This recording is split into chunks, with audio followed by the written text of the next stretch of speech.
When Noor first stepped into the magical world, it felt like a dream come true. Everything around him was breathtakingly beautiful and serene. Islands floated gracefully in the air, the skies shimmered with a soft, ethereal glow, and the land was alive with creatures unlike anything he had ever seen. The air itself seemed to hum with a gentle, peaceful energy. Noor wandered through this enchanting realm, his heart filled with wonder and excitement, believing he had found a perfect paradise. He explored vibrant forests where the trees had leaves of silver and gold, and he watched rivers of starlight flow gently through meadows of glowing flowers. It was a world of pure magic, a place where anything seemed possible. But Noor was blissfully unaware that he was not the only one in this world with a purpose.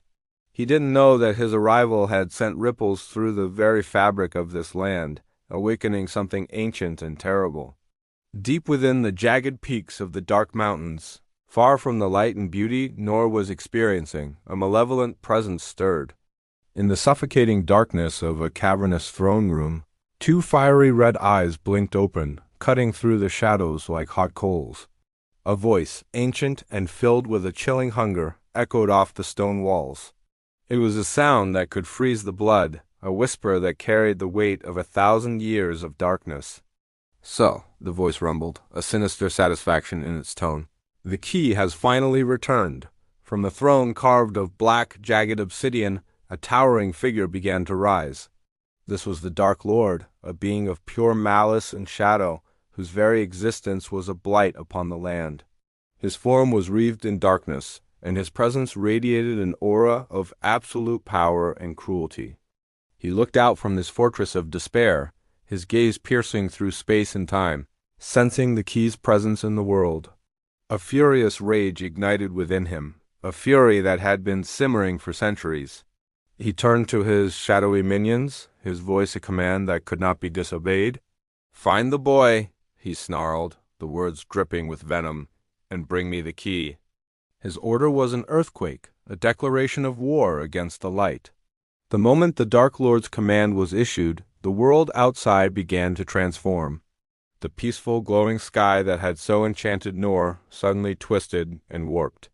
The beautiful colors bled away, replaced by an angry, swirling canvas of bruised purples and menacing grays. A violent wind ripped through the tranquil landscape, tearing at the silver-leafed trees and churning the rivers of starlight into chaotic rapids. The very air grew cold, carrying with it a sense of impending doom. The peaceful hum of magic was replaced by a high-pitched, anxious shriek. The world was crying out in fear. Startled by the sudden and terrifying change, Noor looked up at the darkening sky, his heart pounding in his chest.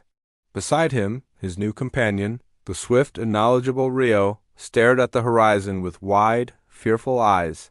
The change in the world was something Rio understood all too well. He grabbed Noor's arm, his voice filled with an urgency that sent a shiver down Noor's spine. "Noor, he is coming!" The warning hung in the air, a stark confirmation of the danger that was now hurtling towards them. Noor's hand instinctively went to the ancient, ornate key he carried. He clutched it tightly, its cool metal a stark contrast to the growing panic he felt.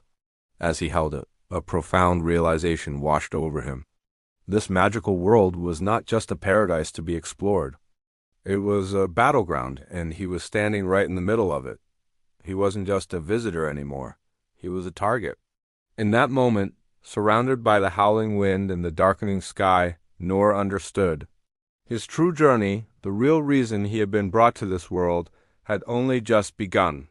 The adventure had turned into a fight for survival,